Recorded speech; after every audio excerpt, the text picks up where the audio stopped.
Hey there friends, Susan here with Pumpkin Hill Stampers. We have sketch number 79 to share today. We're going to be creating with the bright and beautiful DSP, and I've paired it with bubble bath cardstock for my base. First thing we're going to do is cut that 6x6 down into these 3 panels. Then I'm going to take the long 6-inch panel and flip it over. We're going to cut this panel down so that's a smaller piece.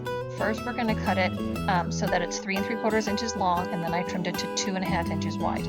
So these 2 pieces are going to be used on our project today.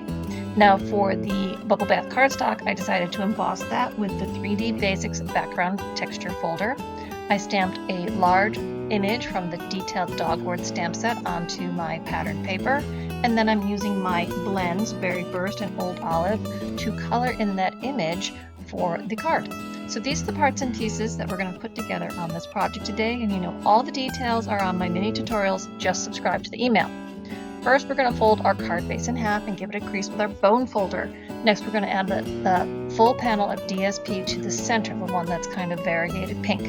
Next, we're going to add the second panel across that one, and we're going to use dimensionals to pop it up a little bit.